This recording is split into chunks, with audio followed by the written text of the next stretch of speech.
Bonsoir mesdames et messieurs, merci de l'attention que vous nous accordez. Nous allons parler de l'identification de la population congolaise, le recensement. Le dernier, quand il est intervenu en République démocratique du Congo, on fêtait le 24e anniversaire de l'accession de la République démocratique du Congo à l'indépendance et à la souveraineté internationale. 40 ans se sont écoulés depuis sans que le Congolais n'ait une carte d'identité. Mais depuis le 30 juin 2023, une première carte d'identité a été délivrée au président de la République, Félix Antoine Tshisekedi, et c'était donc la société Afritech Idemia qui avait donc reçu de l'État congolais cette mission de donner aux Congolais leur carte d'identité. C'était donc parti depuis ce temps-là. Nous sommes venus à la source pour avoir les bonnes informations et je ne serai pas seul. Gaël Kibungu est avec moi pour que nous ayons les informations les bonnes à vous donner. Bonsoir Gaël. Bonsoir Edith Chala. Nous sommes venus à la source rencontrer le directeur général d'Afritech, société qui a reçu mission d'exécuter ce projet. Bonsoir, Monsieur Samba. Bonsoir, monsieur. La toute Bonsoir, Bonsoir. madame. Ok, voilà. La toute première question est celle de savoir, depuis le 30 juin 2023, le président de la République démocratique du Congo, Félix Antoine Tshisekedi, recevait sa première carte. Dans quelques jours, nous fêterons le premier anniversaire de cet événement. Où est-ce que nous en sommes? Très bien. Le 30 juin 2023, nous avons fait la démo, la capacité de notre structure pour donner la première carte. Depuis le 30 juin, nous avons travaillé sur le contrat qui devait nous lier à l'État. Donc, il y a eu des va-et-vient entre les différentes structures étatiques jusqu'à la validation du projet avec un contrat au mois d'octobre 2023. Le contrat, une fois signé, on s'est mis à la tâche. Nous avons commencé à tenir compte du cahier des charges qui nous avait été donné par l'ONIP. Ça peut vous paraître simple, mais une carte d'identité, pour faire une carte d'identité, ça requiert beaucoup de choses. Parce que dans la carte, il y a beaucoup d'éléments de sécurité. Et ces éléments de sécurité sont fournis par différents fournisseurs. Parce que la carte elle-même a plusieurs couches. C'est une carte en polycarbonate. Et dedans, vous avez une puce. Et aujourd'hui, tout le monde sait qu'il y a une crise de puces dans le monde. Donc, ce projet concerne 70 millions de cartes. Donc, 70 millions de puces. Donc, il fallait discuter avec les fournisseurs, préparer aussi tout ce qui va être dans la puce et aussi les logiciels qui vont être embarqués. Donc ce travail a été fait et en décembre 2023, quand on a lancé le premier centre d'identification, nous avons donné la carte définitive. Parce que sur la première carte, c'était une première carte de démo. Et sur la carte qu'on a donnée au mois de décembre, c'était la carte définitive. C'est depuis lors que nous avons aussi donné des cartes à des milliers de personnes dont l'identité ne fait pas de doute. Parce que ce qu'il faut savoir, on ne peut pas donner les cartes à tout le monde. Parce que quand même, il y a des procédures. Il faut que beaucoup de services de l'État soient impliqués pour donner ces cartes vérifiées. Donc c'est pour cela, quand on a donné ces cartes-là, on était sur le point de lancer l'enrôlement de masse avec 4 communes pilotes. C'est là où le travail s'est arrêté. Mais ce qu'on a pu prouver quand même, on a pu prouver qu'on peut donner la carte, parce que depuis 40 ans, on n'a pas donné. On a donné une carte qui est de très loin supérieure à beaucoup de cartes d'identité en Afrique. Je pense qu'aujourd'hui, les seuls pays qui ont la même carte, c'est le Maroc, le Burkina. C'est les deux pays aujourd'hui en Afrique qui ont cette carte. Et cette carte est aujourd'hui la même carte qui est utilisée dans 70% des États aux États-Unis comme carte, comme permis. Parce qu'aux États-Unis, les gens utilisent plus les permis que les cartes d'identité. Alors, je vais préciser aux téléspectateurs que c'est bien vous, Samba Batili, ce nom qui a fait couler beaucoup d'encre et de salive depuis quelque temps. C'est vrai que vous êtes depuis plusieurs années dans le monde du business, etc. Mais cette histoire des cartes est désormais collée à votre nom. J'aimerais bien quand même, pour revenir au départ de cette histoire, que vous puissiez nous parler de votre entreprise déjà, Afritech. Dans quoi est-elle spécialisée? Comment êtes-vous arrivé dans cette grosse aventure des cartes d'identité qui représente non seulement un grand marché, mais aussi une priorité pour la RDC? Parce que là, il s'agit d'expertise d'abord. Êtes-vous un expert en délivrance de cartes d'identité? D'où vient Samba Batili? Que fait-il? D'abord, Samba Bachili est un Africain d'origine malienne. C'est comme ça que moi, je me présente comme un Africain d'abord.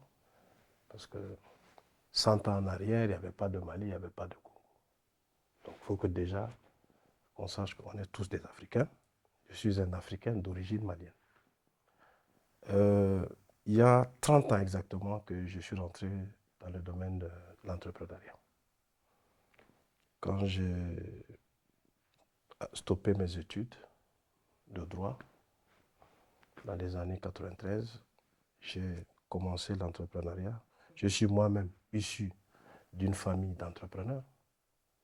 Euh, Mon papa était connu pour le secteur de l'alimentaire, le riz et puis plus tard le pétrole. C'est le premier opérateur économique local à avoir une licence de pétrole au Mali.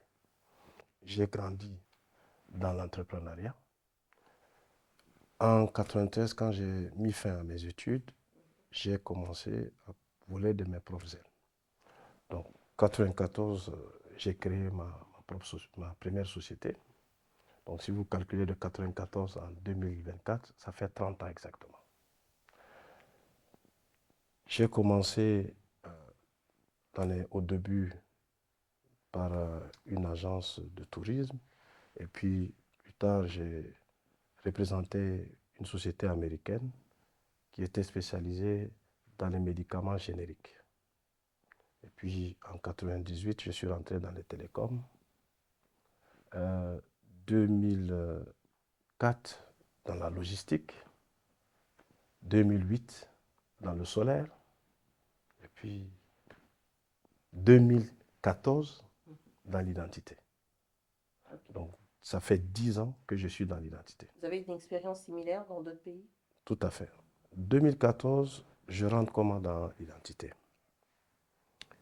J'ai été introduit via des amis à la société Ouverture, qui était à l'époque le leader en France de tout ce qui est documents sécurisés, tout ce qui est cartes.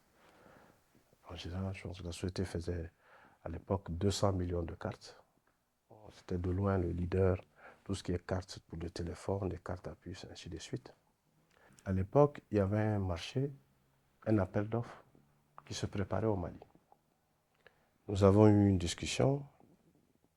Leur approche était une approche de venir vendre le système au Mali. Après discussion, je les ai orientés sur un PPP. La raison était simple pour moi. Dans la discussion, je les ai dit, écoutez, le Mali aujourd'hui a des problèmes sécuritaires. Le Mali a des problèmes, des questions de santé, d'éducation. Dire au gouvernement de mettre aujourd'hui des dizaines de millions dans un projet de passeport. À l'époque, c'était le passeport d'abord. C'est pas très évident. Et je pense que si nous allons dans l'appel d'offres, pour nous démarquer des autres, amenons un modèle innovant où l'État ne met rien au départ et l'État va gagner de l'argent. Parce que, contrairement à la carte d'identité, le passeport est un produit marchand. Donc, nous avons discuté, parce que, bon, vous savez, ces grosses boîtes regardent toujours les questions de risque. Pendant 8 mois, discussion, et puis, finalement, un des cadres qui connaissait bien l'Afrique, avec qui je discutais, a obtenu une réunion avec le PDG de la compagnie. Nous avons eu la discussion. Quand j'ai décrit le montage financier qu'on va faire et la structuration, il était convaincu. Une fois convaincu, il a donné l'ordre. Donc, il a donné l'ordre. Le montage était quoi? C'était que chaque partie, chaque partenaire amène 50-50. Il fallait mettre quelques dizaines de millions.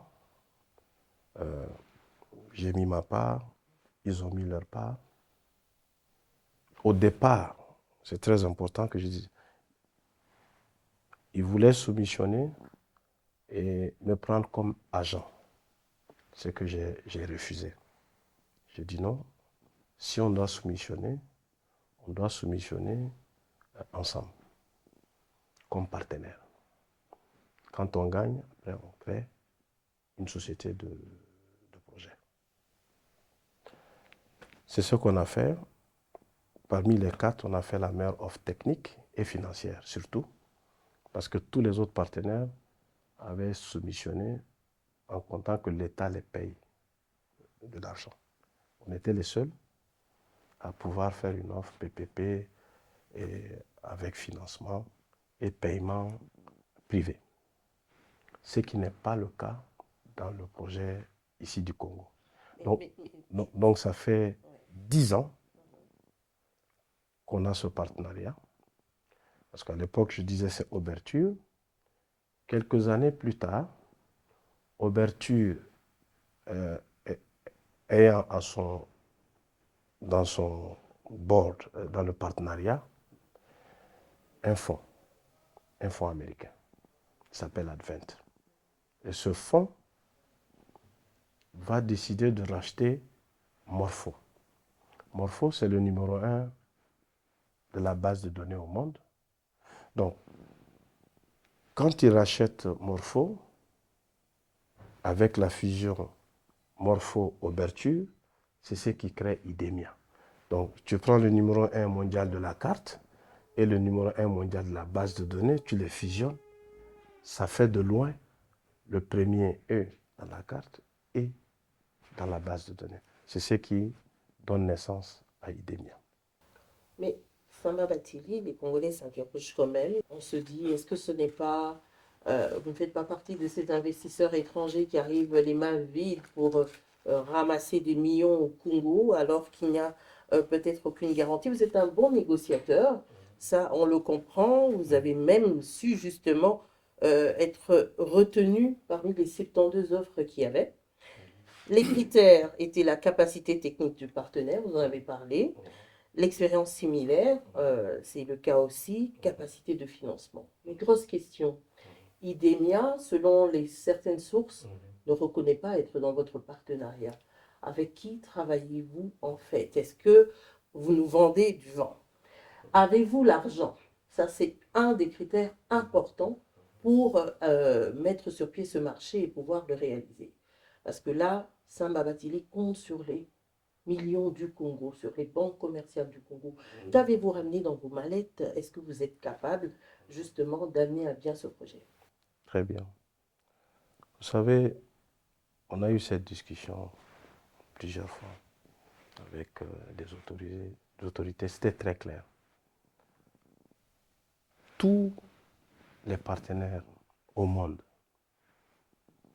quand on parle de projet, on parle d'abord de structuration financière. Même si les gens ont de l'argent à mettre, on passe toujours par des financiers. Les financiers sont dans le monde, pourquoi? c'est pour financer les projets. Donc, ce qui est important, c'est le fait de pouvoir faire le projet. Parce que dans le cas d'espèces, on n'a jamais caché.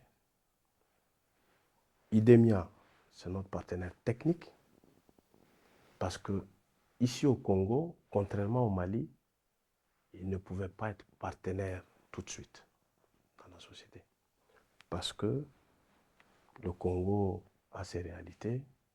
Prenez beaucoup de multinationales. Quand vous parlez du Congo, il y a un travail à faire.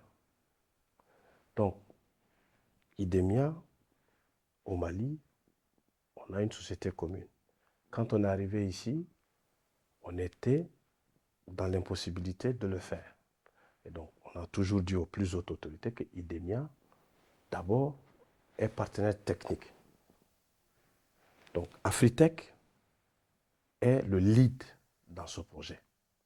Mais IDEMIA a toujours été avec nous.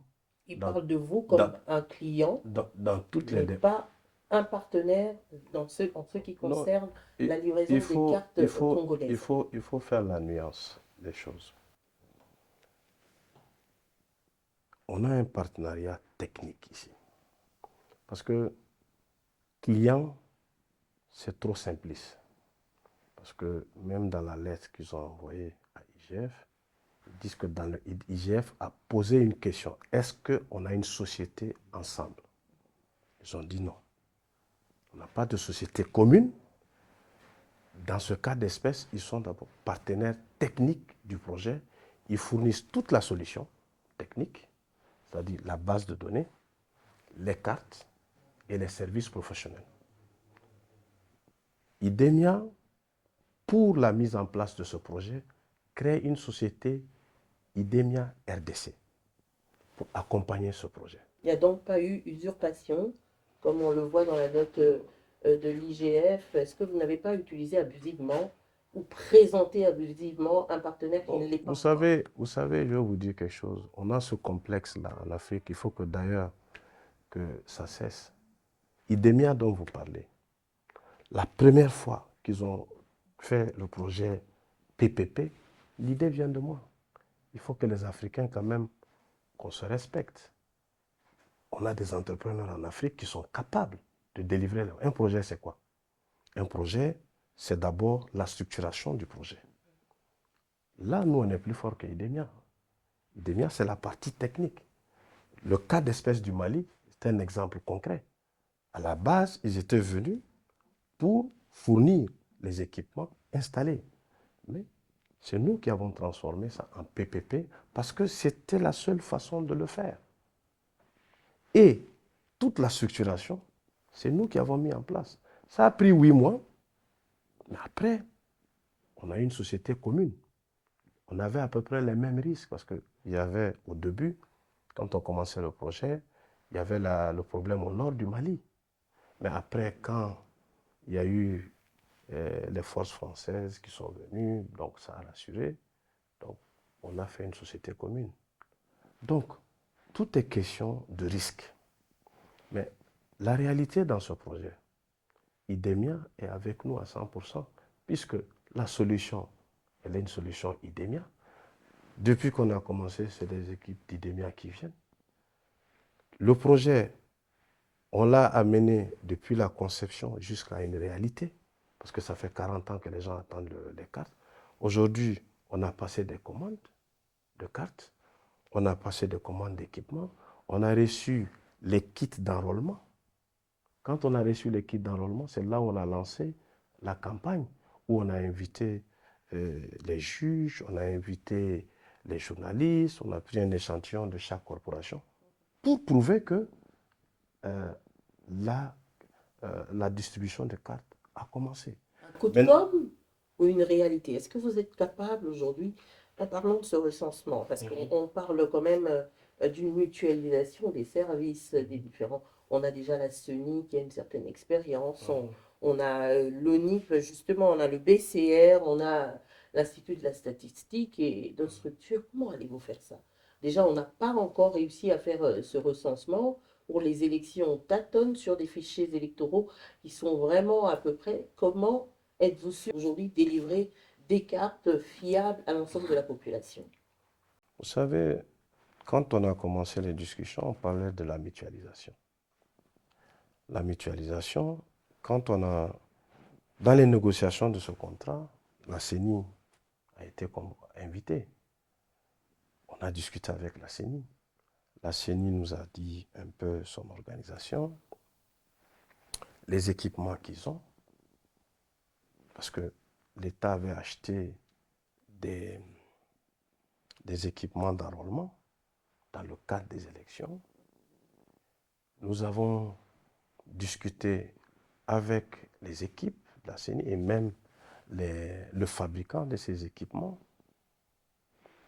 Ils nous ont présenté d'abord une première facture de 4 millions et puis après ils nous ont présenté une facture de 38 millions.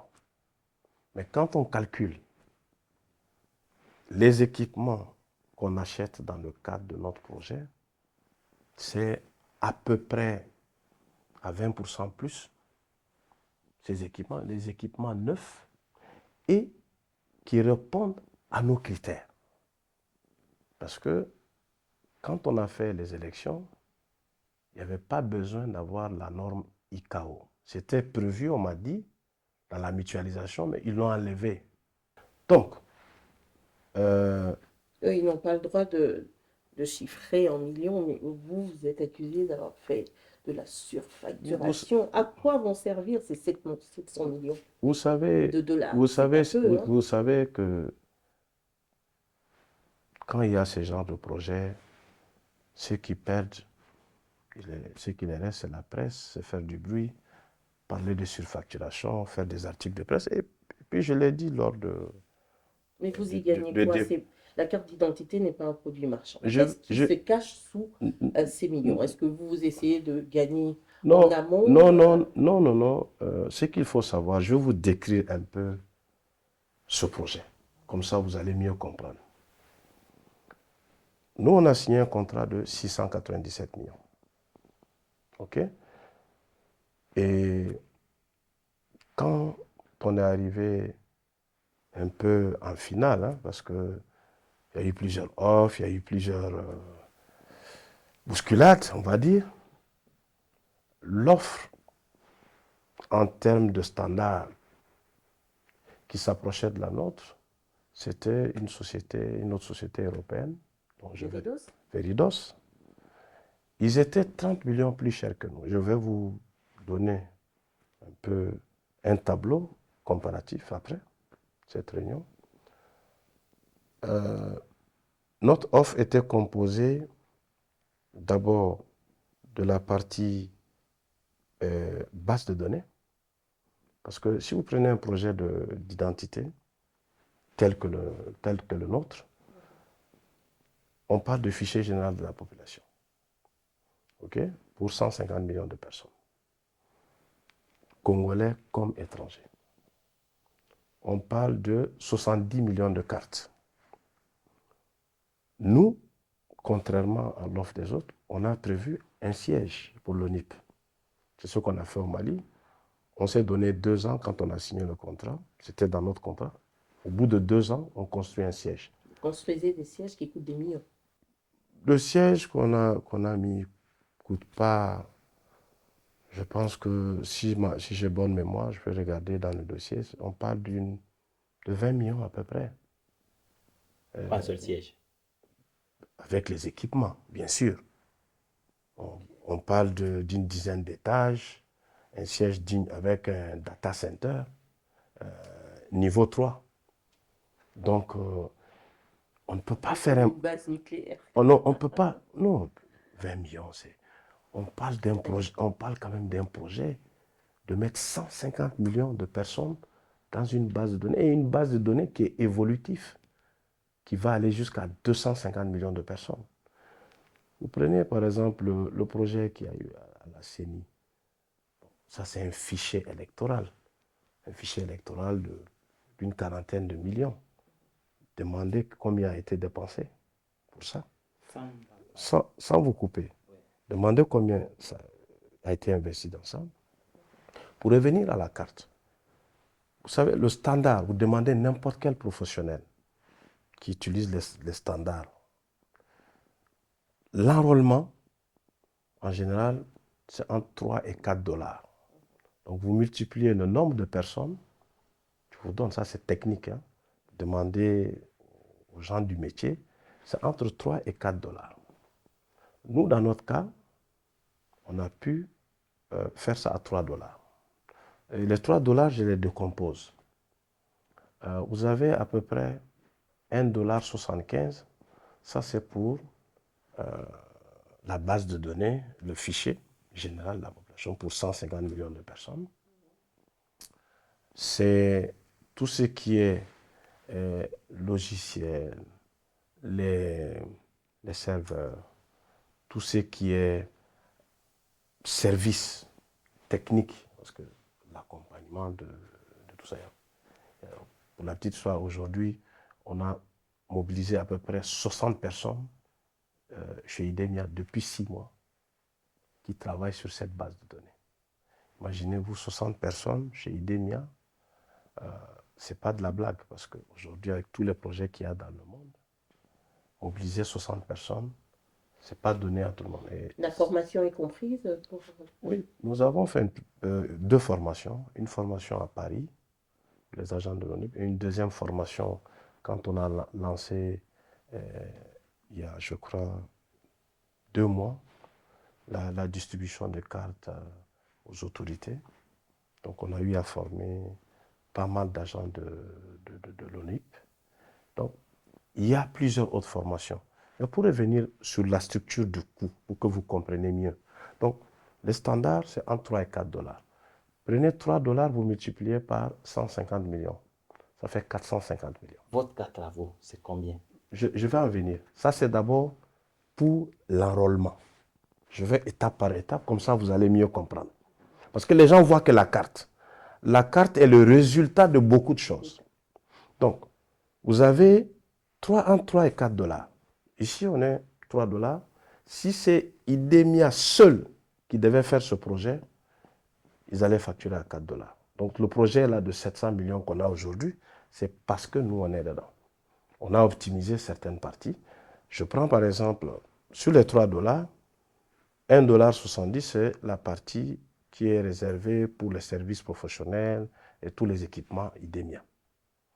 Vous avez 1 dollar que nous allons payer aux PME congolaises parce que on ne va pas importer des gens pour venir faire l'enrôlement. L'enrôlement va se faire sur place. Si je prends par exemple les 24 communes de Kinshasa, plus les 175 localités que vous avez, dans chaque endroit, nous allons prendre des PME, les former, les donner des équipements. Pour faire l'enrôlement, on les paye 1 dollar. Si vous multipliez ça par le nombre d'enrôlements de 150 millions, ça fait aussi 150 millions de dollars. Et ça, je le dis haut et fort, vous allez le voir dans les contrats qu'on va signer avec plusieurs PME congolaises, on va les payer ça. Et, de par notre expérience, parce qu'on a fait beaucoup d'enrôlements, quand les gens font l'enrôlement, vous les payez soit par semaine ou par mois. Mais en moyenne, c'est par semaine. Parce que prenez une PME qui répond aux critères, vous donnez les standards, vous faites la formation, vous leur donnez les équipements, c'est eux qui vont enrôler avec l'équipe de l'ONIP. Parce que l'équipe de l'ONIP, c'est pour la validation et la supervision. Donc, ces PME, on les paye 1 dollar. OK?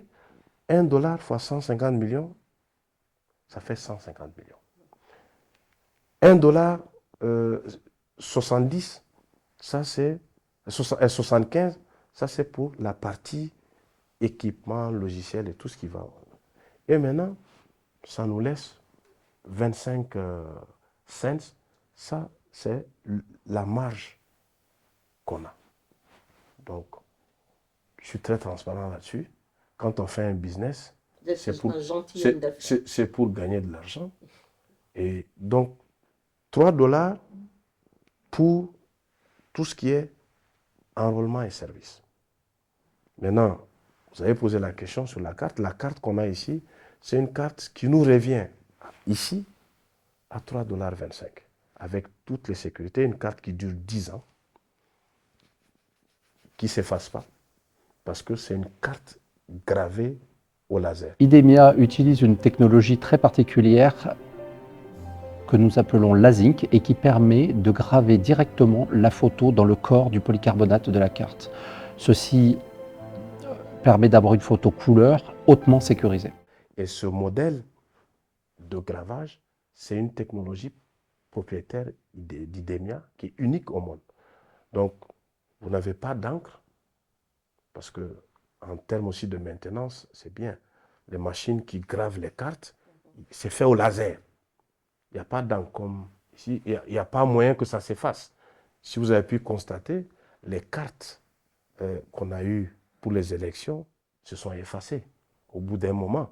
Ici, pendant 10 ans, vous avez une carte qui ne se déteint pas, qui ne s'efface pas et qui dure. Monsieur Samba, Et donc, c'est bien dit. La carte d'identité, tout le monde la veut. Mhm.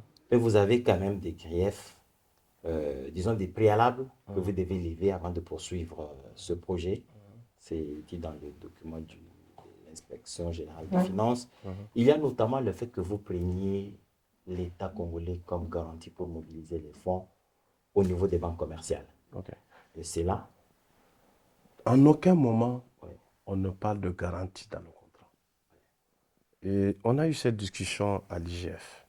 Quand ils ont amené la question, vous demandez une garantie, et cette garantie va bloquer les avoirs de l'État.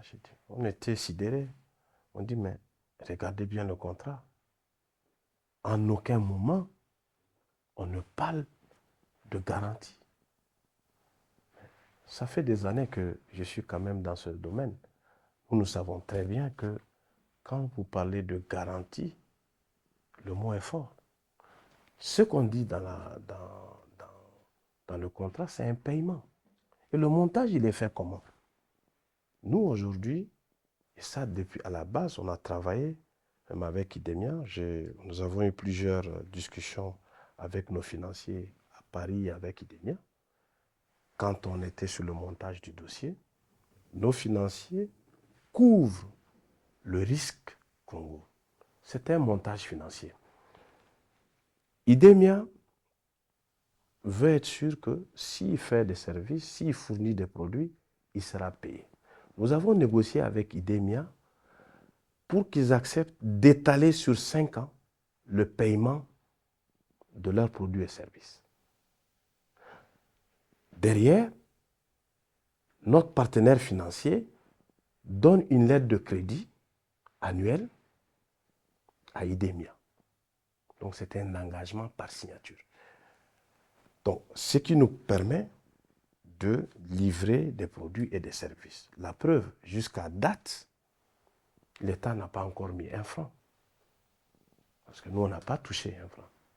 Les 20 millions dont on parle, ça a été versé, mais on n'a pas touché. Les 20 millions ont été versés quand? En février.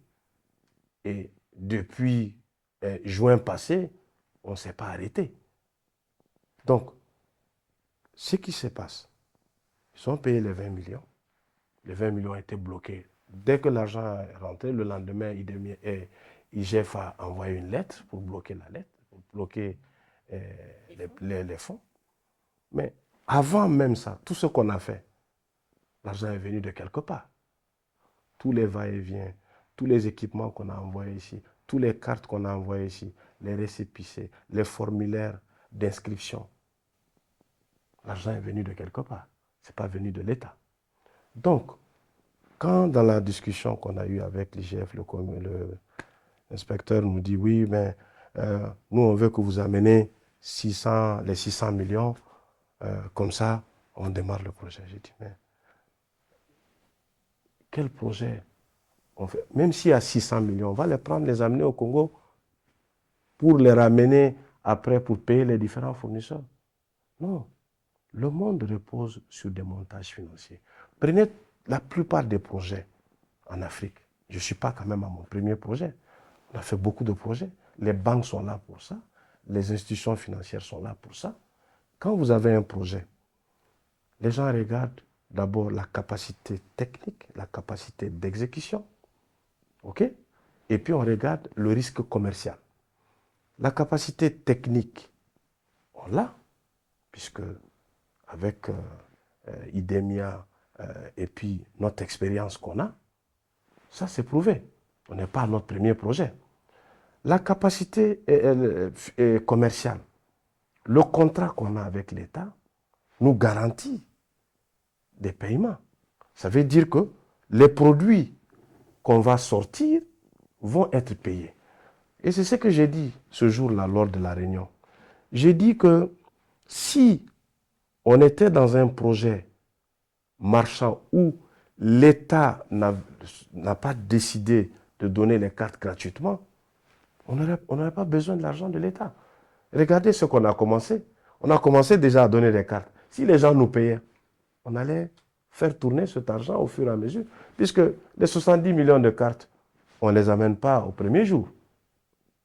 On a amené un batch actuellement ici. Ce batch, on allait le vendre. Si on était dans une logique commerciale, on allait le vendre et au fur et à mesure, ça allait tourner. Mais ce n'est pas le cas. Les plus hautes autorités ici ont décidé de donner la carte gratuitement. On le respecte. Comme dans beaucoup de pays, la carte d'identité, c'est donné gratuitement. C'est le passeport qui est marchand, qui est vendu à la population. Et nous, on a été plus loin, on a été innovants. C'est pour cela que ce projet, nous l'avons mis en 2 phases. On a fait un PPP à paiement public pour la partie gratuite, c'est ce que l'État rembourse, c'est-à-dire c'est 100 et quelques millions par an pendant 5 ans.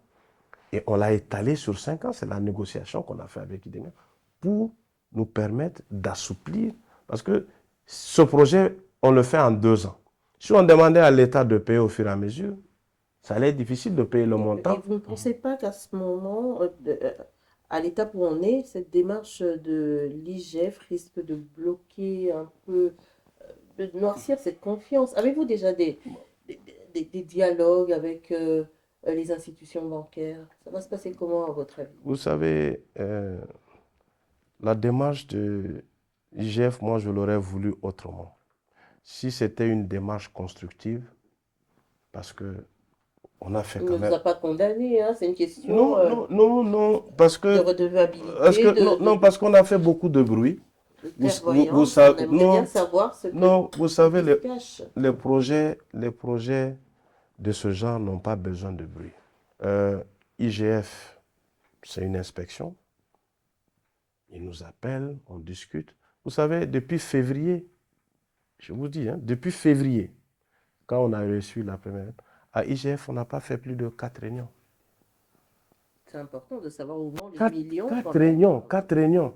Parce que si c'était un projet aussi urgent, en 15 jours, on peut se voir tous les jours, on lève tous les griefs. Mais on n'a pas fait 4 réunions. Depuis février. De février à maintenant. Donc, si c'était vraiment quelque chose d'urgent et de prioritaire, comme nous on l'a pensé, mais on serait... Tout ce dont vous parlez, c'est récemment qu'il y a eu ces lettres-là. Et d'ailleurs, nous n'avons pas aimé l'approche.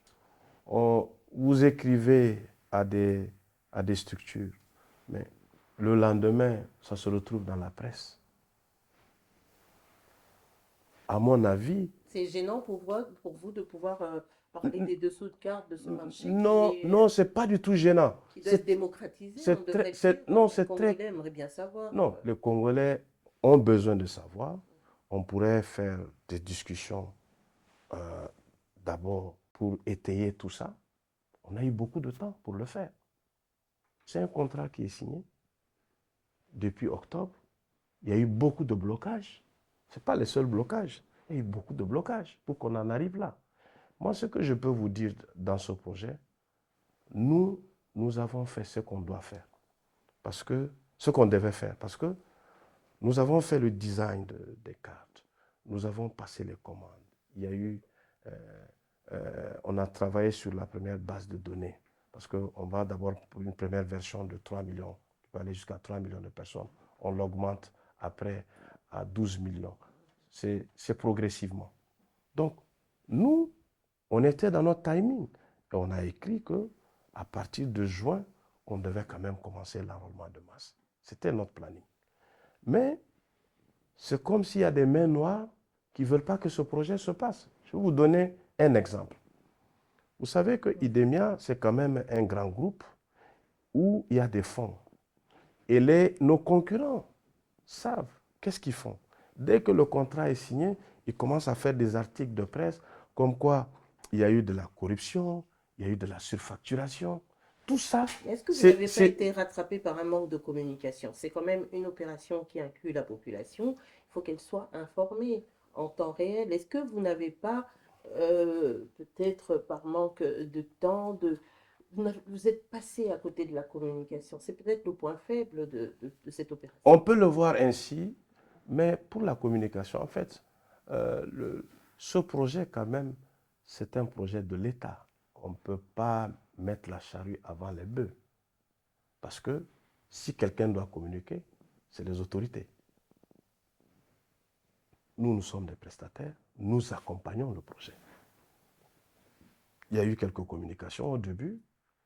Quand on a donné les cartes récemment aux différentes institutions, il y a eu une communication, plusieurs journaux. Et je pense que c'est quand les gens ont vu ça et qu'ils ont vu qu'on a reçu des équipements que toutes les attaques ont commencé pour freiner le projet. Parce qu'ils ont compris qu'on est dans le dernier tournant. S'ils nous laissent dérouler la machine, ils n'auront plus d'arguments. Et c'est là où on a eu beaucoup d'attaques. Ils ont commencé d'abord à envoyer des courriers, soi-disant des lanceurs d'alerte aux partenaires en parlant de corruption, de surface. Ici, il n'y a pas... Quelle corruption? On a corrompu qui? Parce que ce qu'il faut savoir ici, dans ce projet, pourquoi on a gagné? C'est parce qu'on a amené les meilleurs arguments. On a prouvé que techniquement, nous avons le meilleur partenariat. Ça aussi, vous l'avez dit. Parce que parmi toutes les sociétés qui ont fait des offres ici au Congo, il n'y a pas une société parmi ces sociétés qui peut se targuer d'avoir fait un projet de plus de 100 millions de personnes. Si demain, vous pouvez m'apporter une copie de aucune de ces sociétés qui ont soumissionné, qui ont fait des offres au Congo, qui prouvent qu'ils ont fait un projet de plus de 100 millions dans le monde ou en Afrique, moi je serais très surpris. Parce que dans ce métier, on se connaît tous. Ça fait 10 ans quand même que je suis dedans. Et dans ce métier, on connaît les acteurs. Les acteurs se connaissent. C'est pas ici, c'est pas seulement au Congo qu'on se bouscule. On se bouscule sur d'autres marchés. Mais IDEMIA devrait vous aider à rétablir cette confiance. C'est l'un des points clés pour lever les équivoques. IDEMIA est très clair. IDEMIA, ce que IDEMIA craignait, c'est ce qui arrive aujourd'hui. Parce que IDEMIA n'est pas proche de tout ce qui est corruption, n'est pas proche de tout ce qui est surfacturation, et de tous ces bruits, et c'est tous ces risques-là que IDEMIA évite que les gens nous amènent. Parce que ici, depuis que ce projet a commencé, c'est chaque semaine des articles de presse. Quand les gens ont vu qu'on était à 2 doigts de remporter le contrat, il y a eu un premier article qui a été fait à l'époque, ce qui est passé de façon anodine sur Jeune Afrique, par un dénommé Julien Clémenceau, qui essayait de mettre en avant les contacts que j'ai en Afrique pour faire des articles négatifs pour que les gens se rebiffent. À l'époque, je me rappelle, il m'a surnommé le Bernard Tapie africain. Et puis, dans ses écrits, il allait jusqu'à dire des propos qui, à mon avis, ne sont pas dignes d'un journaliste de son rang, parce que je trouve que c'est du faux. Et pour dire que j'étais à l'hôtel, dans un hôtel lors d'une réunion CEDEAO et que le président Macky Sall m'aurait vu et qui m'aurait amené dans une salle remplie de présidents et que, voilà, c'est-à-dire l'attirer l'attention. À quoi? Qu'est-ce qu'il voulait dire par là? La réalité est tout autre.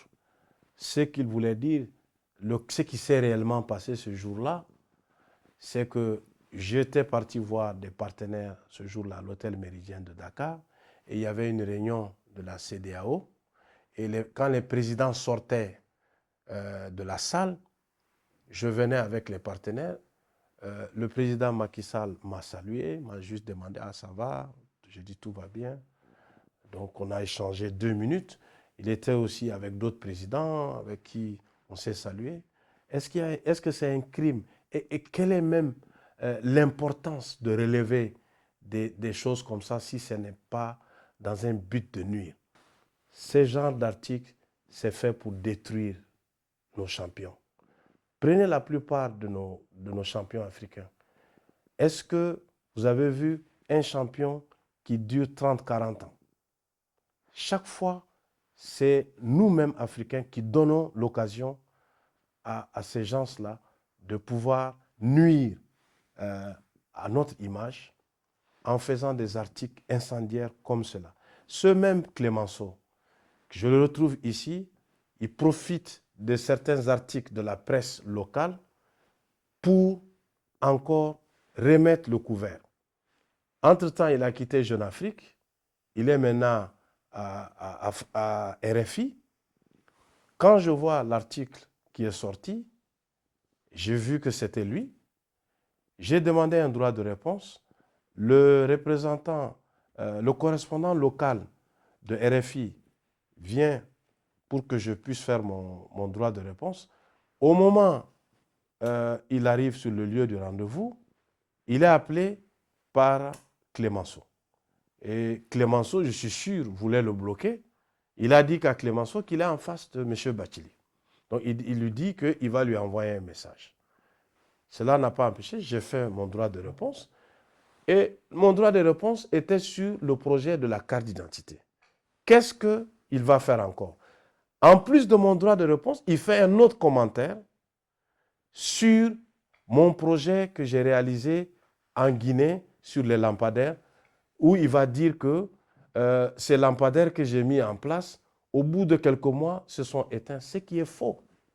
Je vais vous donner un document qui prouve que j'ai fait plusieurs projets, dont les 2 plus grands, un projet de 7000 lampadaires qui s'est réalisé en 2011 et un autre de 30 000 lampadaires que j'ai réalisé en 2014.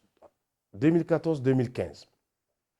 Et ces projets, aujourd'hui, j'ai un PV de réception qui me dit que j'ai réalisé les projets en heure et en temps et que tout s'est bien déroulé. Qu'est-ce que ce journaliste a fait? Il est allé, après le changement du pouvoir en Guinée, il va voir des gens, des journalistes qui ont fait ces articles-là, négatifs sur moi, et il reprend les mêmes termes. Parce que la réalité est tout autre. Quand ces projets dont il parle, je les ai réalisés au bout de quelques mois, et puis il a fallu 5 ans pour que ces lampes-là s'éteignent. Quand la date de péremption des batteries est arrivée, ces lampes se sont éteintes. Et j'avais averti à l'époque le ministère de l'Énergie. Une batterie, ça peut aller de 2 ans à 5 ans, selon le type de batterie. Si c'est une batterie gel ou c'est une batterie lithium. À l'époque, c'était des batteries gel et la garantie de ces batteries-là était sur 3 ans. Ces batteries, pour le projet de 2011, les batteries ont duré de 2011 jusqu'à 2014. Pour le projet de 2015, ces batteries ont duré jusqu'en 2018.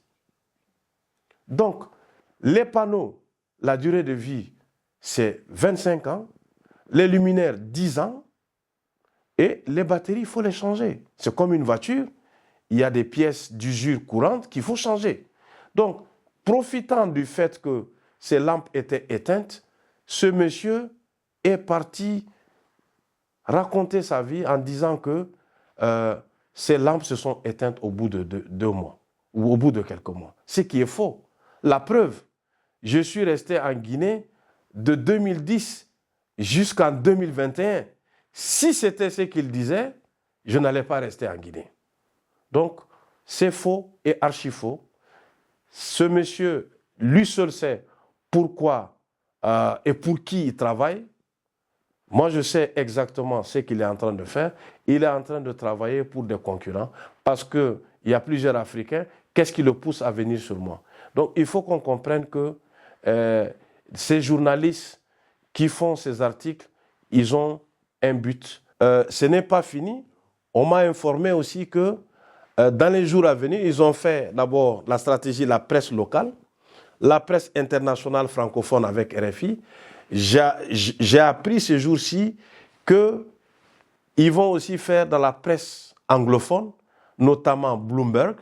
Donc, ça ne va pas m'étonner parce que les gens sont dans un dessein macabre qui est de m'abattre pour bloquer ce projet. Mais ils ne sont pas Dieu. Dieu est au contrôle. Ce qui est dans la destinée d'un homme, c'est ce qui va arriver. Quand les gens bousculent dans cette direction pour nous amener vers le bas, comprenez que ça peut aussi freiner les partenaires. Afritech devait prendre le lead dans ce projet pour beaucoup de paramètres de risque pays, parce que ce projet, quand on va le dérouler, nous allons recruter beaucoup de PME, et ces PME vont recruter plus de 30 000 personnes.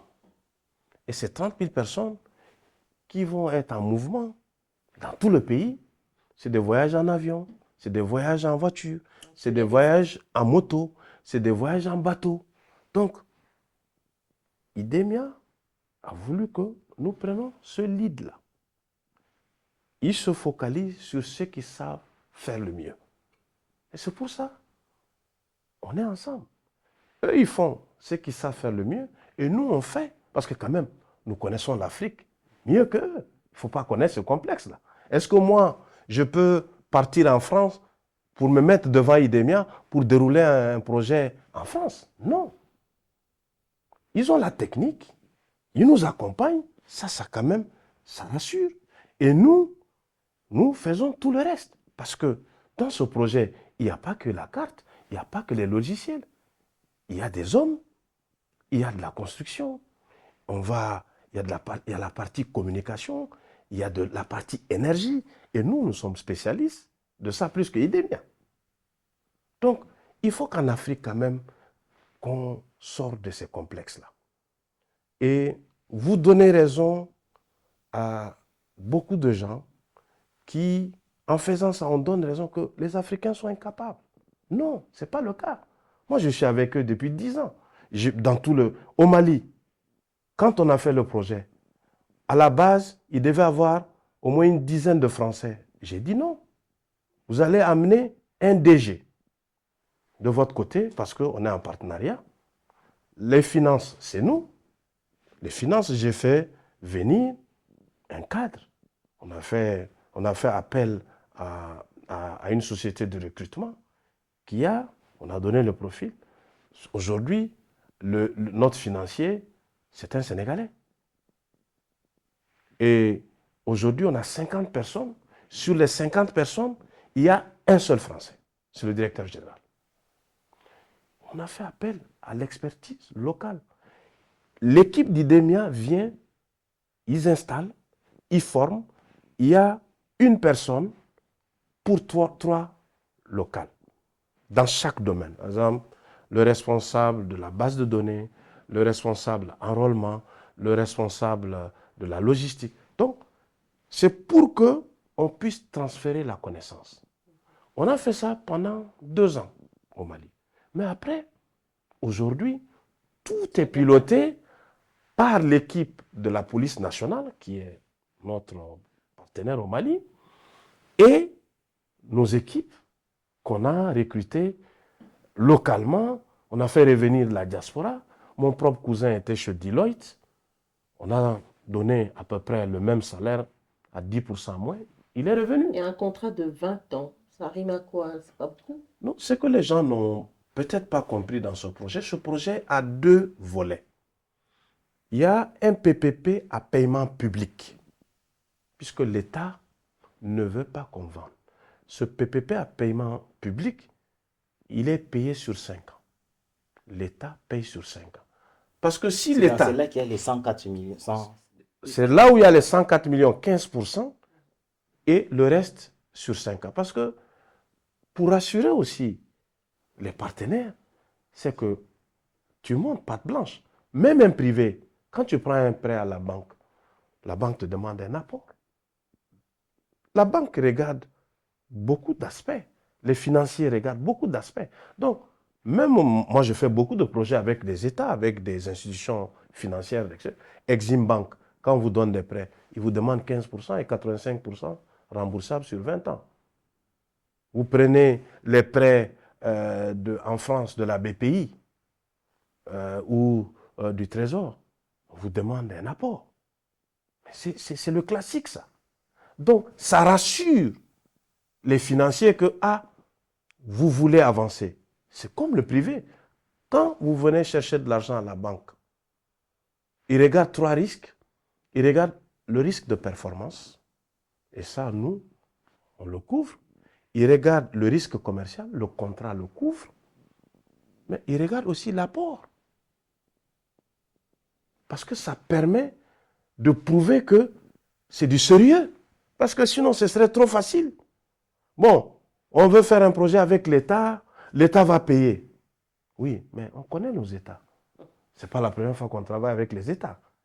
Quand l'État mobilise de l'argent, ça prouve que c'est une priorité. Et je pense qu'on est dans cette priorité, parce que ça a été affiché. Monsieur Bathily, les Congolais ont hâte d'avoir leur carte d'identité. Pendant ce temps, c'est l'État mort. Des préalables pour l'inspection générale des finances, pour que vous repartiez à la conquête de la République, afin de donner à chaque Congolais une carte d'identité. La première question en cette matière, c'est que est-ce que vous êtes à mesure de rencontrer les préalables de l'inspection générale des finances, notamment celle relative à la surfacturation du projet, les infrastructures, 444 millions, c'est énorme, estime l'inspection générale des finances. Comment vous expliquez d'abord ces 444 millions pour les infrastructures? Je pense qu'ils ont mal lu le contrat. Parce qu'en aucun moment, on ne parle de la première phase. Parce que si je regarde la lettre qui nous a été envoyée, ça concerne les 697 millions de la partie publique. Les 400 et quelques millions sur la partie infrastructure concernent la deuxième phase. Je m'explique. La première phase, c'est quoi? La première phase, c'est la partie que je vous ai expliquée tantôt. C'est la partie numéro d'identifiant unique, base de données, enrôlement, ce que je vous ai dit tout à l'heure, qui équivaut à peu près, dans notre cas, à $3 par personne enrôlée, fois le nombre de personnes, 150 millions, ça vous fait 450 millions. Ça, c'est les standards du domaine. Vous pouvez demander à toutes les grosses sociétés qui sont dans le domaine, ils vont jusqu'à $4. Mais ici, on est à $3 parce que c'est nous. Si c'était Idemia seul qui devait faire ce projet, c'est $4. On a eu à faire ça ailleurs. C'est leur standard. Maintenant, je vous ai expliqué dans ces $3, c'est quoi? Vous avez à peu près $1,75 pour la partie base de données, identifiant unique et tout le service qui va avec. Vous avez aussi $1 qui ne va pas dans notre poche, qui va être payé à des PME congolaises, qui vont recruter jusqu'à 30 000 personnes en binôme, qui vont faire cet enrôlement en 2 ans. Et c'est eux qui vont recevoir ça. Et on va les payer soit par semaine, soit par mois. De par notre expérience dans les autres pays, quand les gens font l'enrôlement, on vérifie avec le maître d'ouvrage qui est l'ONIP, parce que c'est eux qui valident au finish. Structure A a fait 500 000 enrôlements ou 1000 enrôlements par semaine, ils sont payés. Parce que c'est des PME, ils ne peuvent pas attendre. Ça a besoin de cash. On les paye au fur et à mesure qu'ils enrôlent. OK? Donc, ça, c'est les 1 dollar. Plus les 1,75 $. Maintenant, il reste 25 cents pour nous. Ça, c'est notre marge. Comme tout projet, on a des équipes, ça nécessite un bénéfice. Et ça, on a même dit à l'IGF, on est prêt qu'ils soient impliqués, même dans les décaissements. Ils verront tout, où l'argent part. Il n'y a pas de quelque chose de caché. Donc, c'est très facile que les gens ont dit que non, ce projet-là, on peut le faire à 300 millions. Dites-moi, comment 300 millions peut faire un projet comme ça? Quand vous payez 1 dollar pour enrôler les gens, parce que peut-être à Kinshasa, c'est facile, mais quand vous allez au fin fond du pays, ce n'est pas la même chose. Donc, il faut... Vous allez réussir à construire environ 200 infrastructures. Ça, c'est la deuxième phase, je vais venir. Donc, je veux que ça soit clair, parce que les gens mélangent les deux phases. La phase qui est payée par l'État, c'est le PPP à paiement public. C'est-à-dire, si l'État ne voulait pas qu'on donne gratuitement, ça ne fait même pas un débat. On aurait fait ce qu'on a fait, on a prouvé, on a pu délivrer des cartes. D'ailleurs, on a invité toute la presse. Combien de patrons de presse ont eu leur carte? On a prouvé qu'on peut donner la carte. Donc, on aurait simplement vendu la carte, les gens auraient payé à la banque, un tiers pouvait aller à l'État, un tiers à nous, et un tiers pour rembourser nos financiers. C'est ça notre modèle.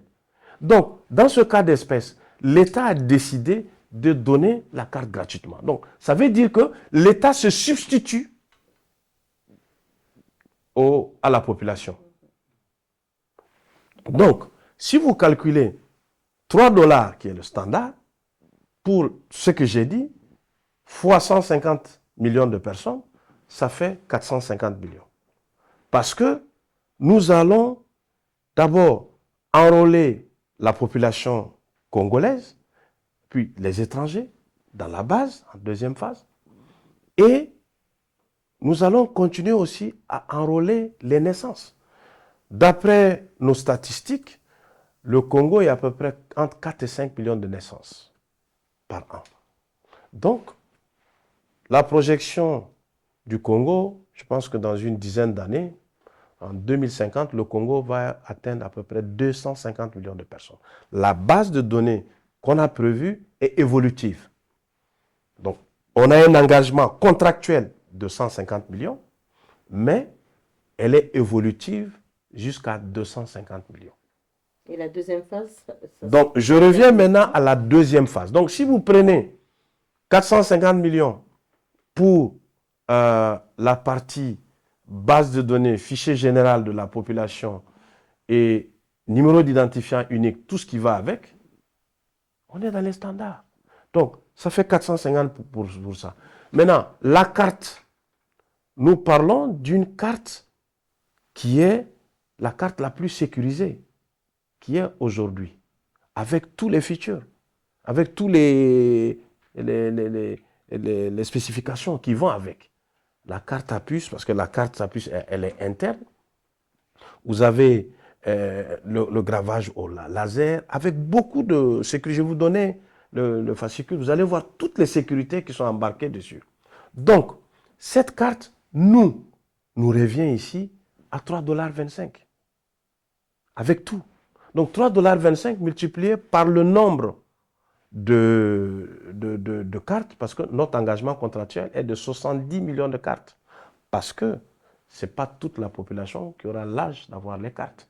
Donc, l'engagement dans le contrat, la première phase, c'est 70 millions de cartes. Vous multipliez ça par 3,25 $, ça vous fait à peu près 277 millions. Plus les 450 millions, vous êtes à 600 et quelques millions. Donc, il faut qu'on puisse comparer ce qui est comparable. Vous avez vu les cartes qu'on a données. On peut faire des cartes à 1 dollar. Rien ne vous empêche. Vous pouvez faire des cartes à 1 dollar. à usage unique. Voilà. Mais c'est des cartes qui sont là pour 10 ans. Et il y aura beaucoup de services à valeur ajoutée. Maintenant, ça c'est la première phase. La deuxième phase, c'est là où il parle d'infrastructure. Et c'est là où on sait que on a affaire à des professionnels. Quand on a étudié la question, ok, tu enrôles tes 150 millions de personnes dans une base. Ok? Dans la première phase, on construit un data center ici à Kinshasa qu'on appelle niveau 3, tier 3. Ok? Au siège de l'ONIP. Ok? C'est sur le data center est sur à peu près 800 mètres carrés. Ok? Ça, c'est que la partie data center. Vous faites ça. Vous construisez dans la première phase les 24 communes. Ça, c'est dans la première phase. Ce que les autres n'ont pas fait dans leur offre. Les autres ont dit, bon, voilà, on amène les équipements, on laisse ça à l'aéroport ou au port. C'est à l'ONIP de sortir, d'installer et tout ça. Nous, tout ça fait partie parce qu'on connaît nos États. Si vous ne faites pas du clé en main, le projet va s'arrêter. Donc, dans la première phase, on a tenu compte du premier data center qui va être construit au siège, dans le siège de l'ONIP. Nous avons tenu compte des 24 communes qui auront aussi leur centre rénové avec des mini data centers. Parce que chaque localité, chaque endroit aura sa base. Donc, les 24 communes auront leur bâtiment où on accueille, comme le premier centre que vous avez vu. Là-bas, c'est sur total à peu près de 1200 mètres carrés. Donc, derrière, vous avez la partie data center sur 800 mètres carrés. Et puis, vous avez à peu près 600 mètres carrés d'espace où vous venez, vous faites la queue, vous attendez qu'on vous enrôle. Une fois qu'on vous a enrôlé, vous revenez pour reprendre votre carte. Ou vous pouvez appeler le call center. Quand c'est prêt, on vous appelle, on vous envoie. On peut aussi faire un service de livraison avec des PME de livraison. Donc, tout ça, c'est des choses qu'on va voir dans le déroulé du projet. Donc, dans la première phase, vous avez ça. Mais dans la deuxième phase maintenant, ça, c'est un financement qu'on va lever. Dans la deuxième phase. Dans la deuxième phase, en tant que privé. Les 444 millions dont il parle d'infrastructure. La deuxième phase est sur quoi? Elle est sur les services à valeur ajoutée. Elle est sur un système qu'on va mettre en place qui pourra vérifier l'identité des gens, aussi créer de la big data pour l'État. Je donne un exemple. Demain, quand vous voulez acheter une maison ou quand vous voulez prendre une assurance ou ouvrir un compte bancaire, nous allons certifier que c'est vous. OK? Ça va générer de l'argent. En fait, s'ils ont bien lu notre business plan, normalement, au bout de la deuxième année, on va générer de l'argent. Peut-être que si on génère suffisamment de l'argent, les 3 autres années qui sont contractuelles, c'est de l'autofinancement. Ça permettra, parce que l'État reçoit 1/3 des revenus, nous on reçoit 1/3, et l'autre 1/3, dans la deuxième phase, sert à rembourser ces infrastructures. Parce que, moi je suis dans les télécoms depuis 1998. Ce projet, vous ne pouvez pas le faire si vous n'interconnectez pas les sites. Parce que dans les services à valeur ajoutée, il y a de la certification. Et dans chaque localité, si nous prenons le cas du Congo, on a parlé des 145 territoires, au minimum. Nous allons faire un centre. C'est des centres en moyenne dans ces localités, ça va être à peu près entre 600 et 1000 mètres carrés selon la grandeur du centre. Il y aura la façade qui sera tout ce qui est centre d'identification, accueil public, et derrière un mini data center. Parce que chaque localité aura sa base de données locale avec son mini data center. C'est ce qu'eux ils disent excessif, mais qu'ils appellent les techniciens. Parce que si je prends 145 territoires, faites un bâtiment en moyenne, prenons même 1000 mètres carrés. 1000 mètres carrés à $500.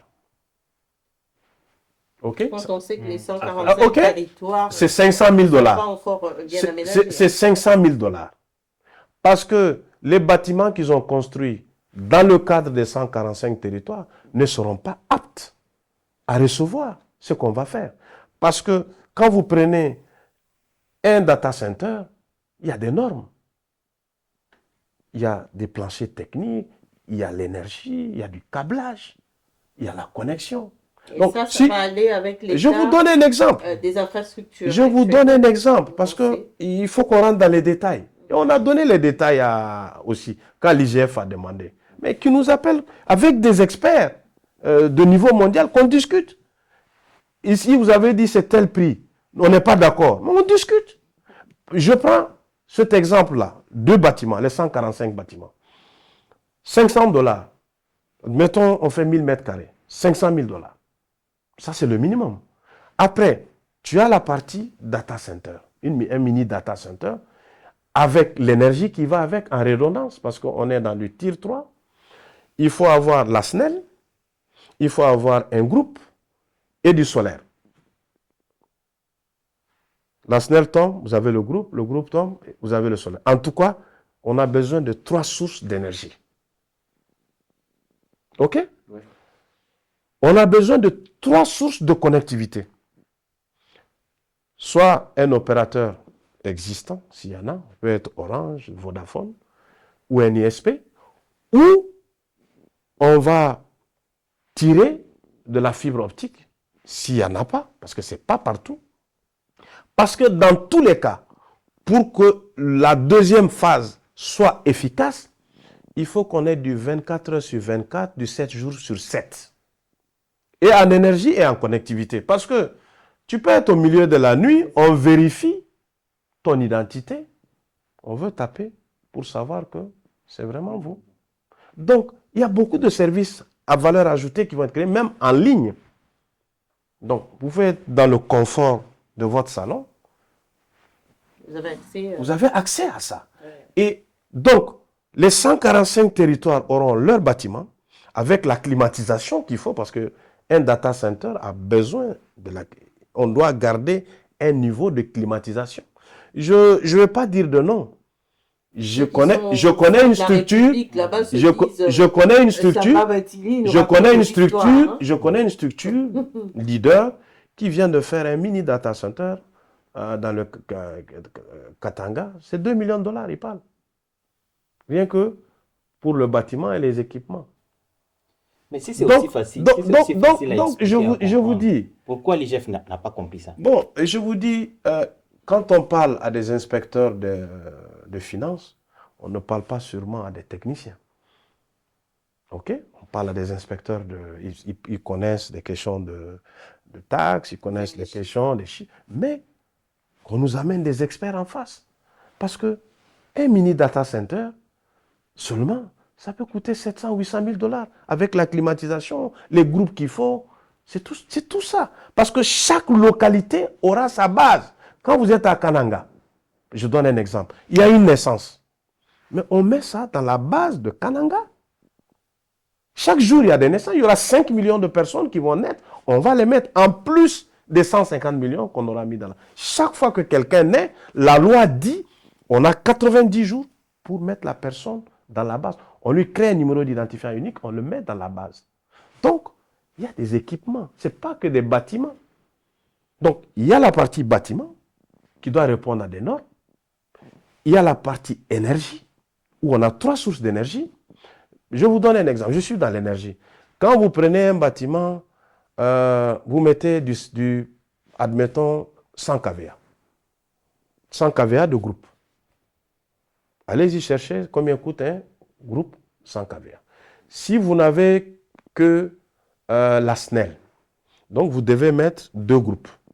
Si la SNEL tombe, le premier groupe est là. Si ce groupe tombe, le deuxième groupe est là. OK?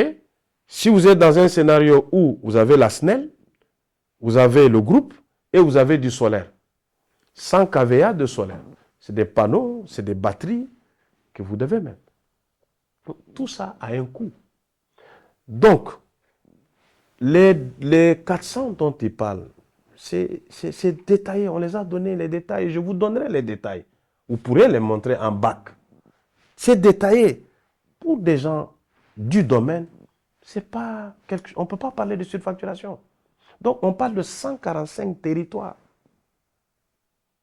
Donc, 145 territoires en bâtiment, en data center, en équipement, mobilier, informatique, avec des machines d'impression.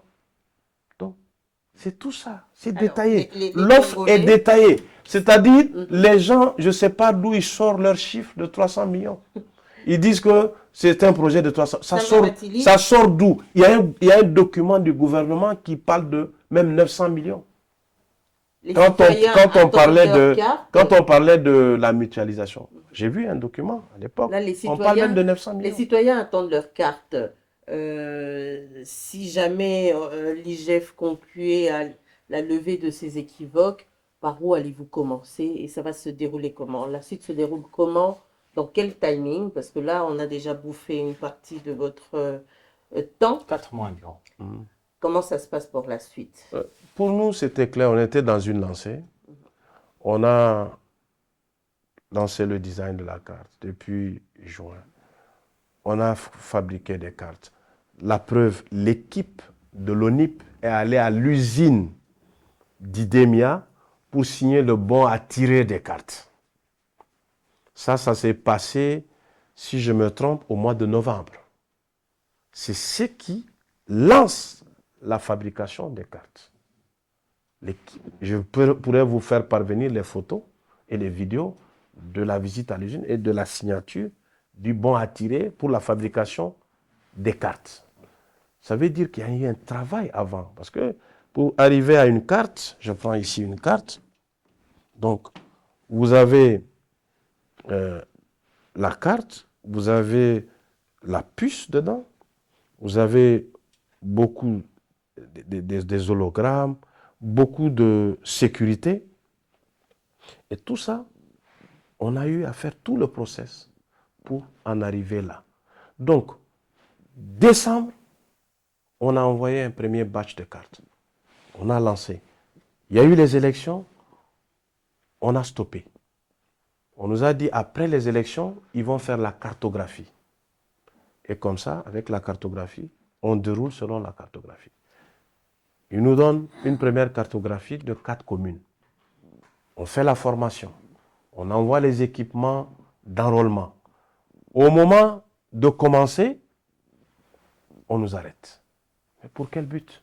Maintenant, ce qu'il faut savoir, aujourd'hui, on est prêt, on a prouvé qu'on peut donner la carte.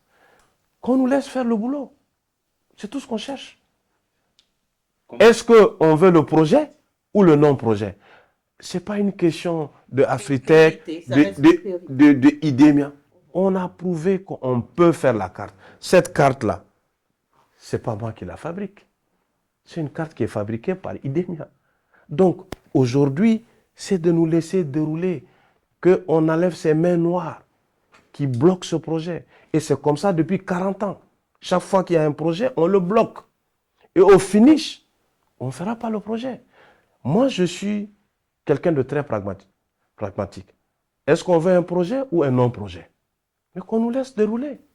Vous allez dérouler le projet, M. Bathily. Nous allons terminer, mais une toute petite dernière question. L'ONIP est où dans ça? Vous avez parlé de l'IGF, vous avez parlé de vous-même, mais l'ONIP est où dans ceci? Comme je l'ai dit tout à l'heure, l'ONIP, c'est le partenaire et c'est le maître d'ouvrage du projet. L'ONIP, c'est eux qui pilotent le projet. C'est eux qui assurent la partie régalienne. Nous sommes des prestataires. On va fournir les cartes. On va former les gens. On va mettre en place les infrastructures, les validations, le process. Tout ça, c'est l'ONIP et les autres structures étatiques qui tournent autour de ça. Maintenant, ce qu'il faut savoir, l'ONIP aussi doit aussi faire un organigramme. Et ça, on l'a dit lors de la dernière réunion qu'on a eue à Paris. On a mis pour chaque poste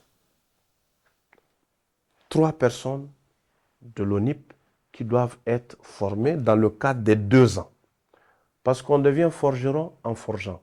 On ne peut pas demander aujourd'hui à l'ONIP d'avoir ces techniciens. Parce que ce qu'il faut savoir, il n'y a pas eu de projet de carte dans ce pays. Donc, les gens qui peuvent faire ça ne sont pas forcément dans le public. Donc, il va falloir à un moment que l'ONIP recrute, et je pense qu'ils ont commencé à recruter quand on a commencé la formation, qui recrutent plus de personnes. Parce que imaginez-vous, quand on va finir dans 2 ans, quand il va falloir mettre dans les 145 territoires des équipes, dans les 24 communes, c'est des milliers de personnes.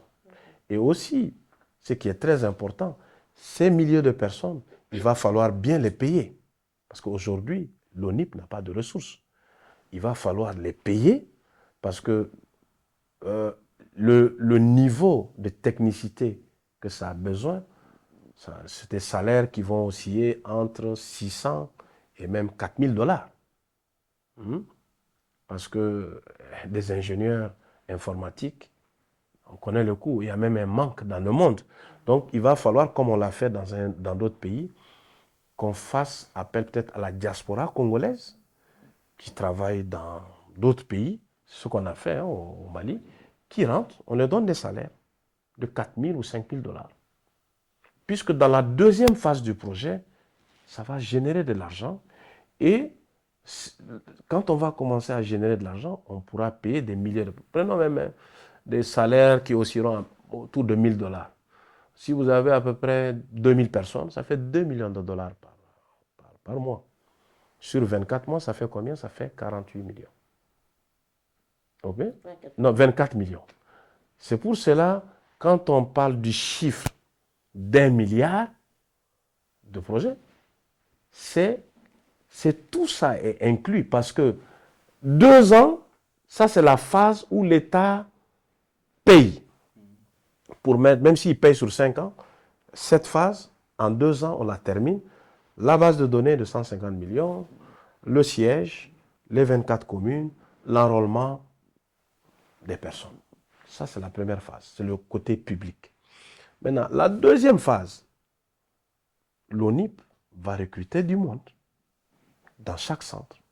Il y aura des chefs de centre, il y aura des responsables de la base de données, il y aura des responsables enrôlement. On nous a donné les profils qu'ils doivent chercher. Et ces profils-là, il va falloir les payer. Il va falloir payer le coût de l'Internet. Ça a un coût. Il va falloir payer l'énergie. Il va falloir payer la maintenance.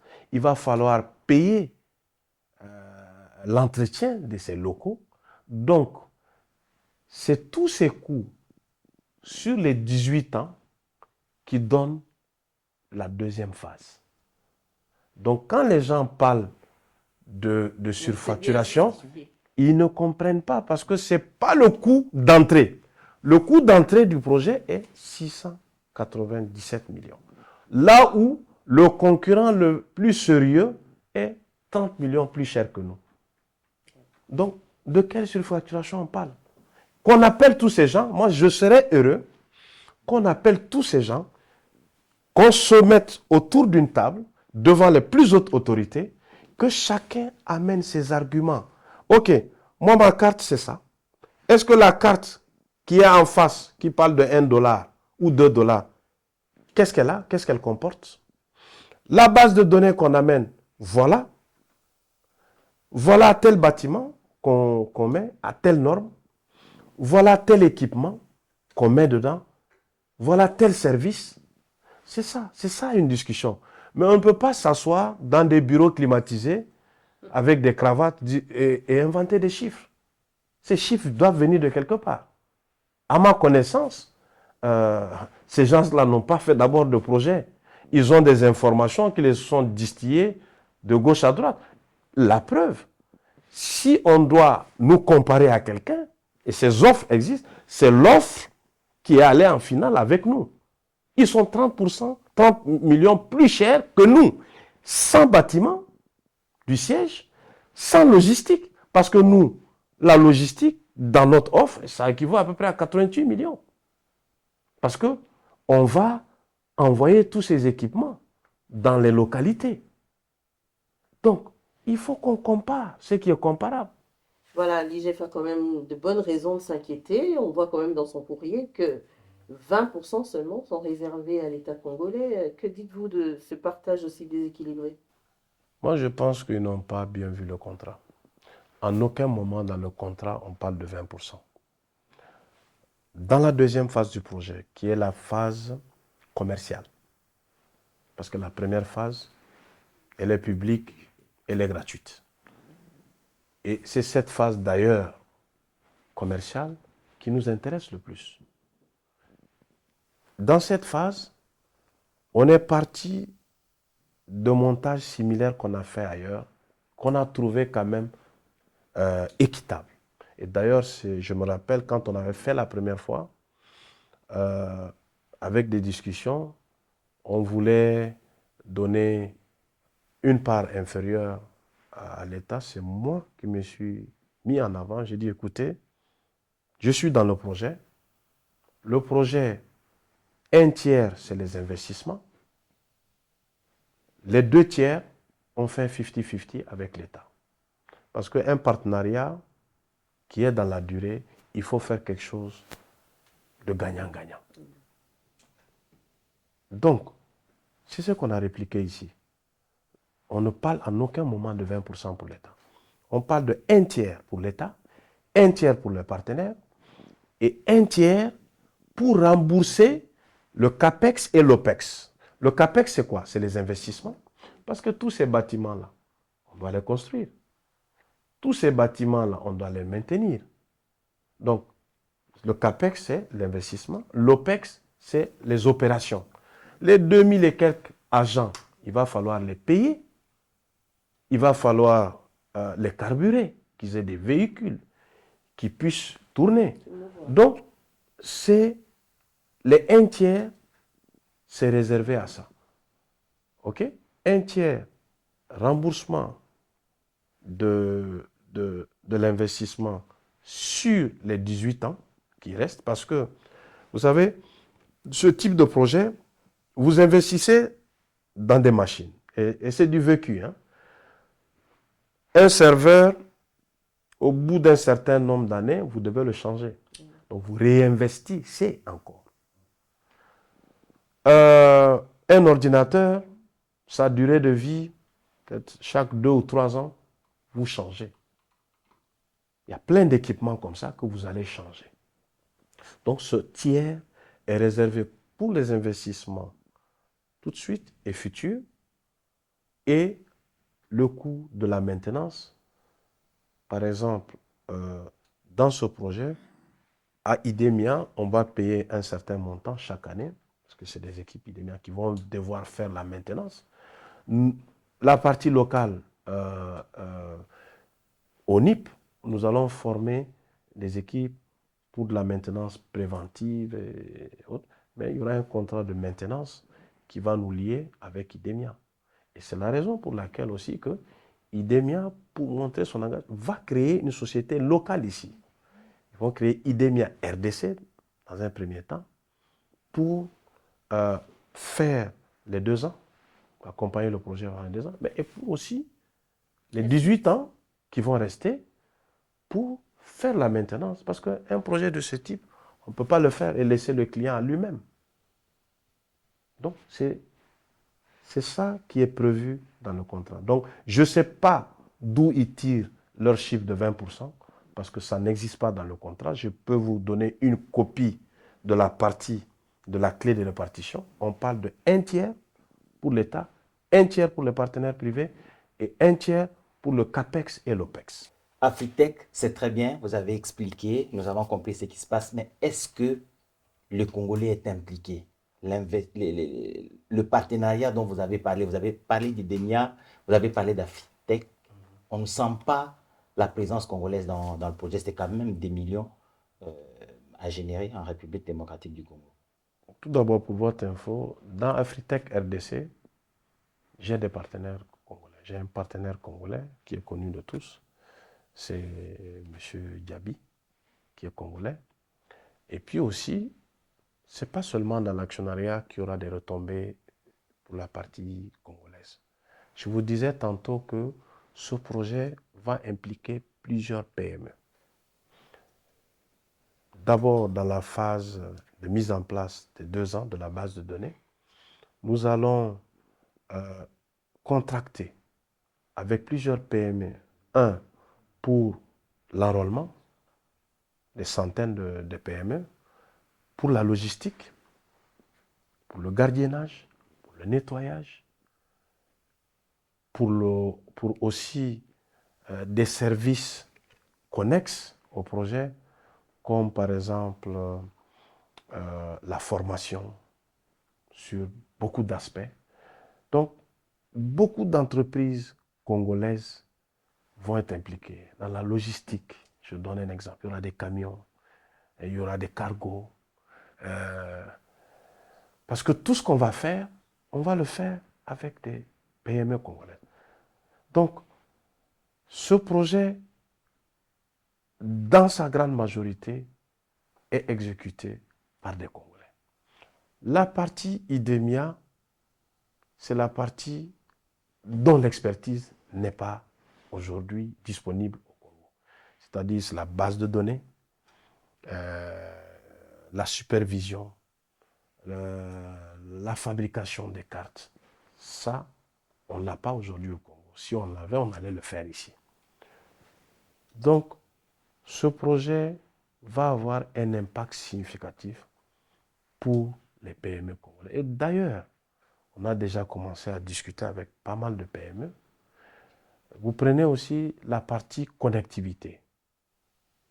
C'est des PME congolaises qui vont poser de la fibre s'il y en a à poser. C'est des sociétés congolaises qui vont nous fournir de l'énergie, qui vont nous fournir de la connectivité. Donc, partout où on fait ce genre de projet, tu es obligé d'avoir des composantes locales. Ce n'est pas la première fois qu'on le fait. Et d'ailleurs, moi-même, je suis un fervent défenseur de ça. Je fais partie des membres fondateurs d'Afro Champion qui luttent pour que on mette en avant l'expertise africaine. Parce que je vois ici, on met beaucoup d'accent sur l'IDEMIA. Mais les connaissances que j'ai aujourd'hui dans le domaine de projets d'identité en Afrique, IDEMIA l'a pas. IDEMIA a la connaissance sur les bases de données, tout. Mais dans les déroulés du projet, j'ai appris beaucoup à IDEMIA, même dans le montage avec les banques. Donc, il faut aussi qu'on reconnaisse, qu'on valorise cette expertise africaine. Et c'est pour cela, c'est toujours mon combat. Partout, on pourrait trouver des Africains qui pourront, à expertise égale, faire le boulot. Je prioriserai les Africains. Partout où on peut trouver une entreprise congolaise qui peut fournir des produits ou des services à prix égal, à qualité égale, je prioriserai cette entreprise congolaise. Merci Samba Bachili pour toutes ces informations. Gaël Kibungu et moi-même avons permis à nos téléspectateurs d'avoir toutes les informations sur ce qu'il y a autour de ce projet d'identification des Congolais et de la disponibilité de la carte d'identité des Congolais qui attendent cela depuis plus de 40 ans. Merci de nous avoir suivis et bonne suite de programme chez vous.